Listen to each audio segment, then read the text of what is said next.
Eu sou Annelise Marinho Soares, eu sou mãe de Thier, tenho 35 anos, sou artista da dança, então dentro da dança eu trabalho como dançarina, como produtora e às vezes outras coisas, mídia social, às vezes videomaker.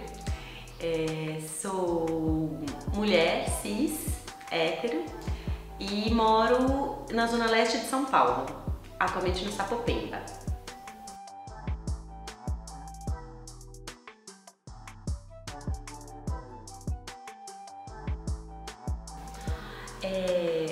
Acho que eu atuei em poucos grupos na minha carreira, né? Tenho pouco tempo de dança, tenho 10 anos de dança. Então, atualmente eu integro o Fragmento Urbano e já tem 8 anos que eu estou junto do Fragmento.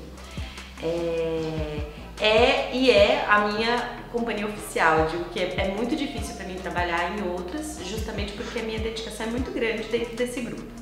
Mas eu já dancei junto com Bata Querer, que também é da Zona Leste de São Paulo. Já dancei com outros coletivos que se fizeram e depois se desfizeram, como o Coletivo Contemporâneo de Dança. Já dancei na Kaleidocia de Dança, que é uma companhia já de longa data aqui em São Paulo. Fora a Kaleidos, que se localiza ali na Zona Oeste, acho que as outras estavam todas bem pela Zona Leste mesmo. Foram os lugares que foi onde eu mais me concentrei como artista. E fora dança, assim, o que você chegou a fazer nesses grupos? Nos grupos? Olha, o Coletivo Contemporâneo, por exemplo, foi uma escola, então foi onde eu aprendi a escrever projeto, a gente fez prestação de contas, a gente cuidava de site, de criação, então me ensinou muito nesse sentido. E quando eu cheguei no Fragmento Urbano, eu entro como produtora, não como dançarina. E vou fazendo o trabalho de produção para o grupo. E vou frequentando as aulas, vou trabalhando junto, vou indo aqui no ensaio. Um outro, quando a gente viu, precisava de alguém para dançar o breaking. De repente, eu falaram, ei, Annelise, bora? Eu falei, bora! E aí eu me joguei, né? Mas eu tenho a experiência de viver em companhias, coletivos independentes. E nesse quesito é fazer tudo que for preciso fazer para sair o que tem que sair, né? Então não fiquei restrita à dança, a gente estava fazendo tudo para que a dança acontecesse, né?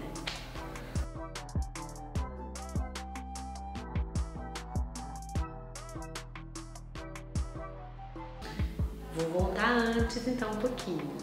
A minha história eu venho do teatro. Na verdade eu fui fazer curso de formação de palhaço para jovem, é a minha primeira formação. E aí do palhaço eu tive contato um pouco com a dança popular brasileira. Depois eu fui fazer escola livre de teatro e aí tive mais contato com a dança popular. E aí depois eu saí um pouco de tudo, fui fazer pedagogia. Quando eu estava na pedagogia eu entendi que eu não ia conseguir trabalhar como professora, como pedagoga sem a arte. Então eu voltei, só que eu voltei para onde eu queria, que era a dança. E eu fui fazer tec de dança, fazer tec de artes, fazer o curso de dança. E aí ali foi oficialmente onde eu comecei a carreira com a dança, né? Mesmo tendo passado por muitas coisas com dança, principalmente dança popular brasileira, foi na ETEC que começou a carreira. E aí eu passei pro Núcleo Luz, fiz parte do Núcleo Luz, e aí conheci o Fragmento Urbano, e aí fui me envolvendo em muitos outros espaços, né, de formação, especificamente com dança. E isso foi em 2011, quando eu entrei na ETEC, 2011. Tem 11 anos, é pouco tempo, né? Foi agora.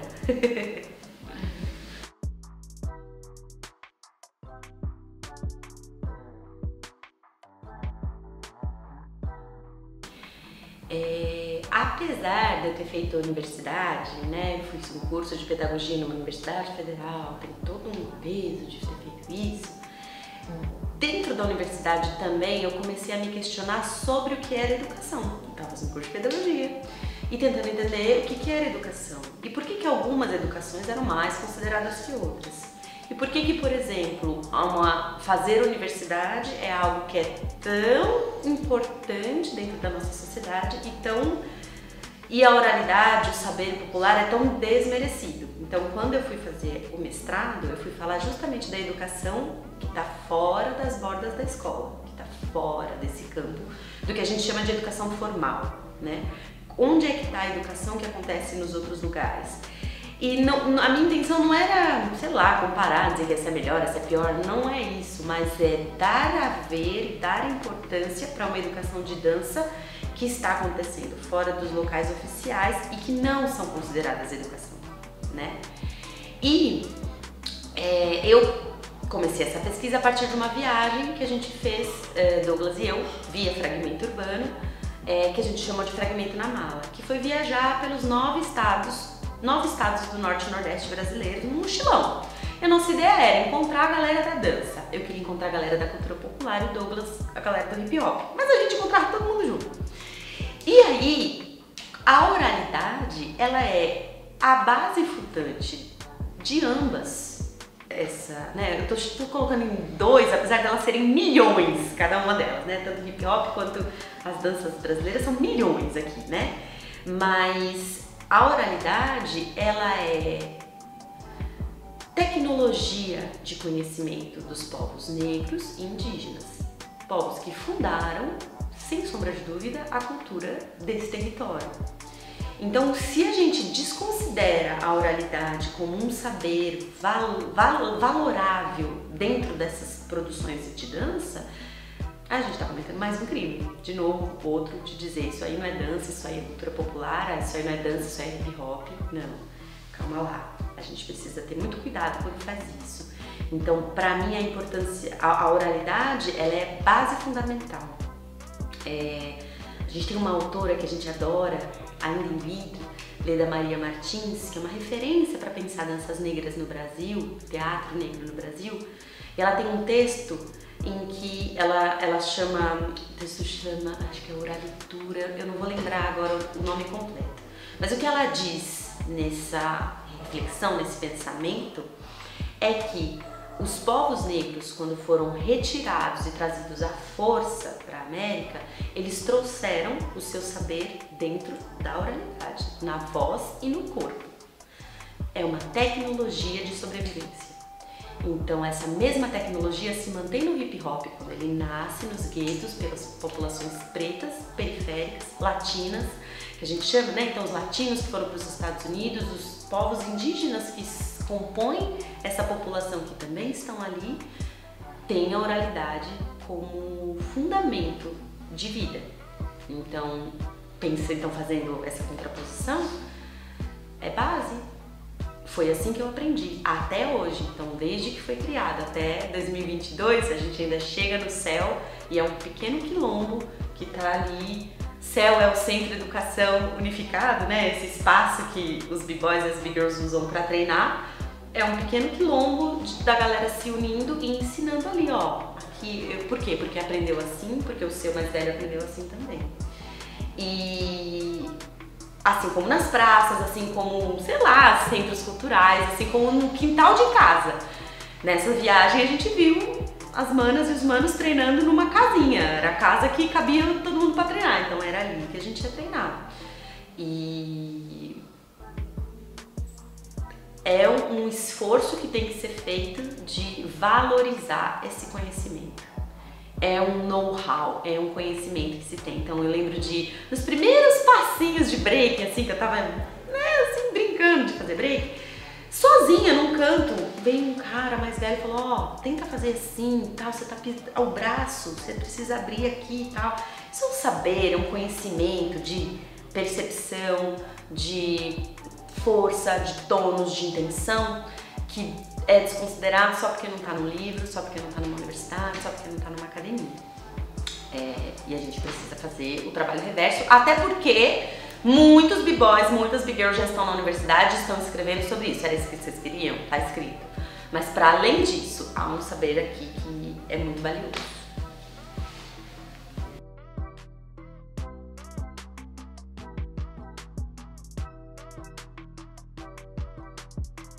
Pensando nas danças urbanas e fazendo um paralelo, né? A dança contemporânea, ela tem um fundamento de pensar autoconhecimento, de pensar movimento, que fica muito explícita porque se debruça muito tempo, por exemplo, você tá na liquidez do movimento e a gente fica ali, né? Quando você transpõe isso, você começa a estudar a dança urbana, você começa a estudar break, você começa a estudar, a se aprofundar nesse universo, você percebe que é tão legítimo e profundo quanto qualquer outra. Então, através do breaking, você consegue ter estudos de consciência, sem dúvida, sem dúvida. Muscular, ósseo, de eixo, fora do eixo, de peso, de um monte dessas terminologias e desses conceitos que vão organizando a dança, né?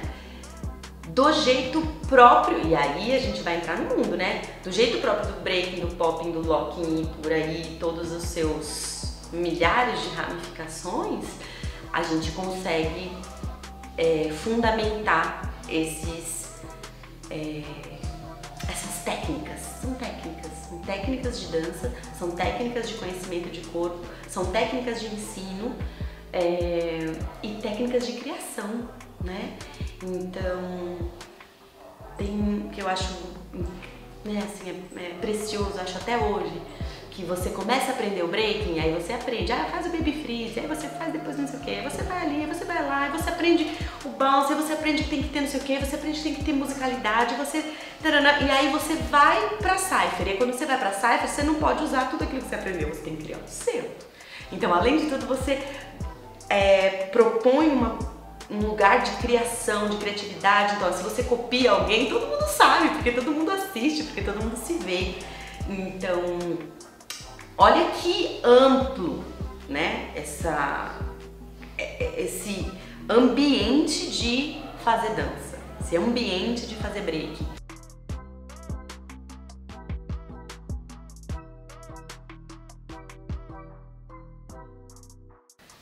Nossa! É bom ter a oportunidade da gente pensar algo assim, de criar, né? Eu vou fazer um movimento. Eu não vou responder, porque eu acho que eu não tenho a resposta, mas eu vou fazer um movimento pra gente pensar junto em alguns caminhos. Então eu fico pensando, né? Uma pessoa que não dança, o que traz esse corpo para esse ambiente de falar, não, quero dançar uma dança urbana, quero dançar um break. Geralmente a gente assiste, sei lá, num filme ou na rua, numa roda, em algum lugar, e você já vê a menina, o menino voando. Você vê o triplo mortal, caiu na abertura 0 e aí você fala, nossa, eu quero aquilo. Então muitas vezes as pessoas vêm para as aulas de dança já com um objetivo, visando aquele lugar. Algumas vezes vêm porque quer experimentar. Não, vim aqui porque eu quero experimentar isso no meu corpo. Então, talvez a gente precise primeiro entender o que é que a nossa dança está passando para o mundo. Que visão nossa dança está passando para o mundo? É a visão, eu chamo, né, power, assim, tipo, o máximo do desenvolvimento do corpo? Para você chegar lá, você tem um caminho. Você não começou hoje e já fez mortal amanhã.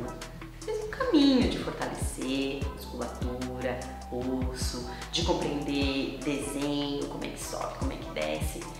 E quando a gente fala em ensinar, a gente tem que pensar justamente onde é que você quer chegar. Porque senão você acaba frustrando no meio do caminho, entende? Então, olha, a gente vai fazer uma aula aqui de primeiros passos. Mas mesmo os primeiros passos, a gente precisa aquecer, a gente precisa fortalecer, a gente precisa, né?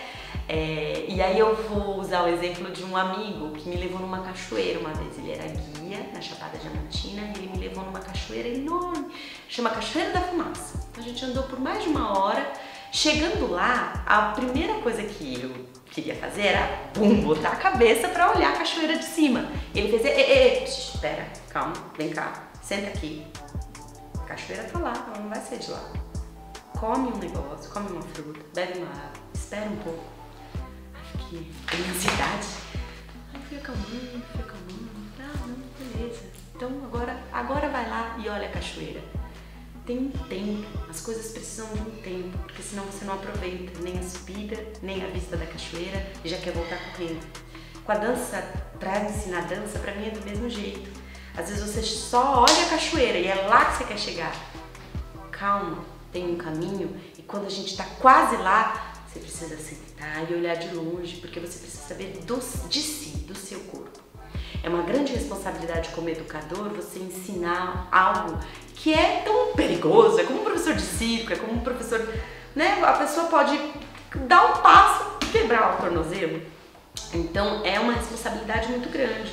Então precisa sim de cuidado, precisa sim de pensar como é que vão ser essas etapas, precisa sim de olhar o outro corpo e, se a pessoa não entende, você ser capaz de dar pistas para ela, de que talvez ali pode machucar, de que talvez ela esteja passando do limite, de que talvez ela esteja com medo e que não precisa porque o corpo dela é capaz.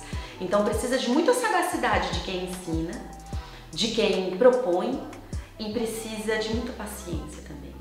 Mas, sei lá, acho que são algumas pistas de caminhos pra gente criar essa possibilidade. E acho que não pode esquecer de onde veio. Veio do gueto, veio dos pobres, veio da gente que se junta pra fazer festa. Então tem que ser divertido também, tem que ser gostoso de fazer. Porque se a gente foca muito na técnica, não, posso ser mal compreendida falando dessa forma, mas a delícia, a gostosura e o prazer, pra mim, tem a ver com o ensino de dança urbana. A gente vai numa festa e quando tem aquela galera dançando junto, você aprende muito sobre aquilo, muito. E às vezes você tá em casa uma semana tentando fazer um movimento que não sai, aí você vai na festa e ele sai. Ele sai por quê? Porque você treinou pra caramba, mas porque naquele ambiente você sentiu toda aquela vibração e aquilo aconteceu. Acho que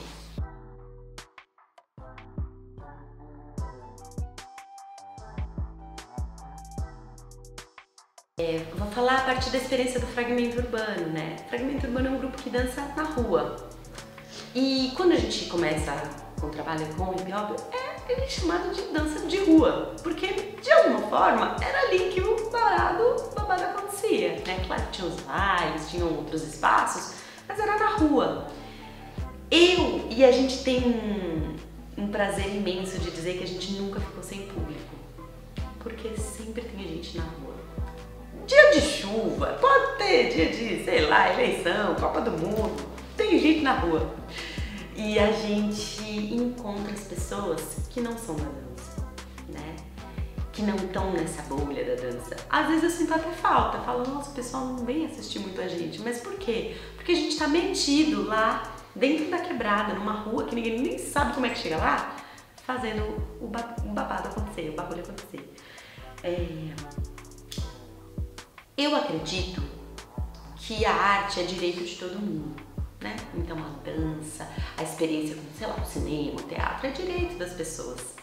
Mas como é que a gente pode fazer um movimento para que isso comece a se estabelecer de um jeito diferente? Porque sim, o cinema é muito dado. Onde é que a gente vê o cinema? No cinema. Ué, você tem que ir até o cinema para assistir o negócio. O teatro também, mas as pessoas frequentam menos. Né? Então se a gente pensar assim, quantas pessoas vão ao cinema e quantas pessoas vão ao teatro? E quantas pessoas vão ver dança? E quando a gente fala dança, o que elas entendem? É muita coisa dentro de dança, né? A gente pode falar dança dos famosos, a gente pode falar dança, sei lá, que a gente vê nos filmes, a dança que a gente... samba rock, que a minha mãe dança aqui, dança isso aqui. Não, isso aqui é samba rock. Então é muito difícil a gente conseguir... furar certas camadas pra gente perceber que o que nosso povo faz é a arte. O que nosso povo tá fazendo é arte, é dança, né? Então, a meu ver, pra gente conseguir furar essas bolhas de trabalho, por exemplo, você vai apresentar um espetáculo, só vão pessoas da dança, a gente precisa sim de uma mudança profunda, primeiro, inicial, profunda, de representatividade. Por que eu digo isso? Quando as pessoas vão assistir algum, sei lá, eu mesma, falando por mim, então eu vou assistir algum espetáculo, aí eu vou lá e não gosto. Eu não gostei, aquilo ali não me tocou, tal. eu volto pra casa, eu vou em outro, também não me toca, eu vou e volto. De repente eu vou e assisto um espetáculo de break, e eu falo, opa, eu gostei desse negócio, isso aí tem mais a ver comigo. E eu começo a ampliar a minha camada de percepção de dança. O ruim, o que acontece de ruim, é que muitas vezes a gente está oferecendo o mesmo prato, a gente está oferecendo a mesma coisa para a nossa população. Então, eu não gosto de ver balé, alguém fala isso. Então quando você fala assim, você gosta de dança? Não gosto de balé. Você fala, não, pera, não é só balé que existe. Então são muitas camadas, né, para romper. Eu lembro que uma produtora, num curso que eu fiz uma vez, ela disse o seguinte, o que acontece com a dança é muito sério, principalmente com a dança contemporânea. Por quê? Uma pessoa que vai no cinema e ela assiste um filme que ela não gosta, ela não deixa de gostar de cinema. Ela não gosta daquele filme. Ela pode falar mal, tá? Na semana que vem ela vai de novo no cinema, ver outro filme. E depois ela vai ver outro, e depois ela vai ver outro. E ela gosta, e pronto. Aquilo faz parte da existência dela. Quando uma pessoa assiste a um espetáculo de dança e ela não gosta, ela dificilmente volta para ver outro. E aí a gente perde o público. E aquilo, a possibilidade que a gente tinha de alcançar, se perde. Quando a gente dança com fragmento urbano, as pessoas não sabem se aquilo é dança. Eles falam, isso é uma religião? Isso é, o que é isso que vocês estão fazendo? É teatro? O que é? Porque é no meio da rua, porque é no meio das pessoas, a gente não ficou bonito para vir assistir, o que é isso? Então a gente também precisa quebrar algumas estruturas que engessaram a nossa população para fora dos teatros, para fora desses ambientes culturais. E aí, muitas vezes, ao invés da pessoa falar, não, vai ter um espetáculo aqui no céu, na rua de baixo, eu fico em casa e assisto Netflix, que é mais seguro, onde que eu vou assistir alguma coisa que eu vou gostar. Então a gente precisa ter essa prática de assistir a coisas que inclusive não se gosta, que não se identifica, como uma possibilidade de conhecer o mundo e lutar para que as nossas sejam cada vez mais. Então, só uma observação, a gente está aqui nessa sala, na biblioteca do Centro de Referência da Dança, que tem ali uma mediateca com DVDs. Dei uma olhada por cima nos DVDs e nos espetáculos que tem. Não tem nenhum grupo de dança negra, nenhum grupo de hip hop. O que a gente está dizendo com isso? Tem um discurso sendo posto aqui. Esses grupos têm os seus vídeos e qualquer pessoa da cidade pode vir aqui, pegar esse DVD e assistir. Cadê o meu trabalho? Cadê o trabalho de vocês? Por que não está aqui? O que isso quer dizer? Como é que a gente rompe essa barreira? De novo, mais uma vez. É isso. Não é à toa que as culturas negras, não é à toa que a gente chama capoeira de resistência. Porque passar tantos anos fazendo o que se faz para não ter um DVD de capoeira aqui é uma ofensa. É uma ofensa a todos os mestres. Então, como é que a gente faz isso? Como é que a gente rompe essas camadas? Resistindo. Incansavelmente, todos os dias fazendo o que vocês estão fazendo. Grava esse documentário, grava um outro grupo grava um outro. E a gente tenta fazer chegar aos nossos. Pra que meu vizinho, um molequinho lá de quebrada, assista a vocês. Assista ao Fly Low e fale, eu quero isso, eu gosto disso, eu quero fazer também. Porque talvez, se ele vê o balé, ele não vai se identificar com a posição daqueles corpos, com a brancura daqueles corpos, com a brancura daquele figurino.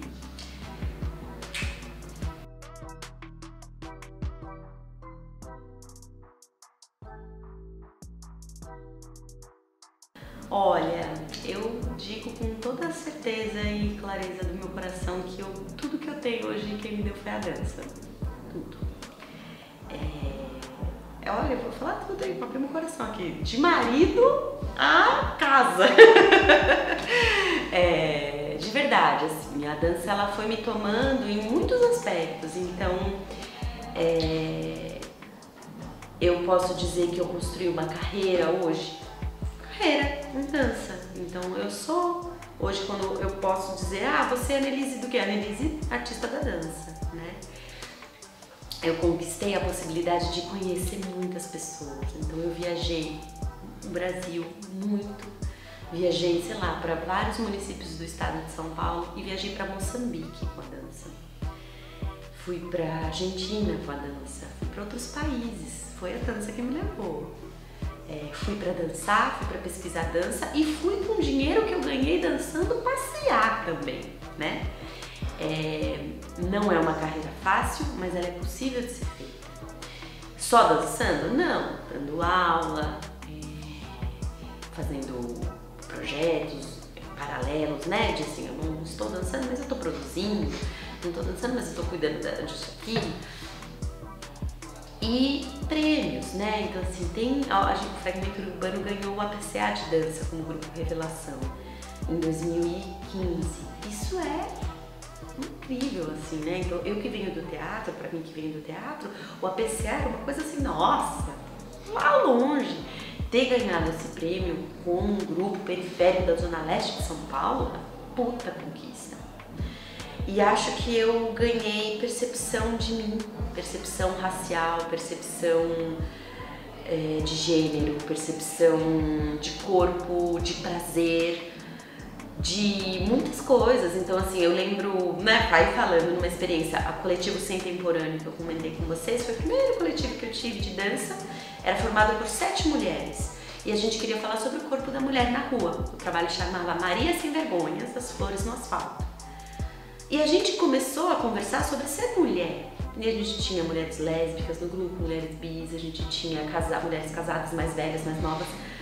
E quando a gente começou a conversar sobre prazer, a gente começou a perceber o quanto a gente não se tocava, ou não tinha prazer nisso ou naquilo. E essa possibilidade de conversar sobre a minha sexualidade aconteceu com a dança. E olha só, mudei de marido. Não teve jeito, porque aquilo me afetou fisicamente de uma forma tão concreta que eu não podia mais ficar com a pessoa que eu tava. Então eu me separei e fui encontrar outra pessoa. Então a dança, ela me possibilitou autoconhecimento, ela me possibilitou uma carreira, ela me possibilitou reflexões, ela me possibilitou saber quem eu sou, onde eu tô e o que eu posso fazer para melhorar o mundo, ou para, sei lá, ir para outros caminhos, para fortalecer os meus, saber quem são os meus, com quem que eu quero correr. E acho que é bastante coisa, né? Tudo, né? Então, e eu tenho a visão, assim, nesse sentido quero ser visionária, de pensar que ainda pode me levar muito mais. Eu ainda penso, né? Quando a gente pensa com Fragmento Urbano, a gente fala, não, a gente ainda não fez isso, a gente ainda não fez aquilo, a gente ainda tem tanta coisa pra fazer. E eu quero envelhecer na dança, assim, quero ficar bem velhinha, bem famosinha, trabalhando com dança. Não sei se aqui, não sei se em outro lugar, mas com essa possibilidade de poder fazer da minha arte caminho pra viver.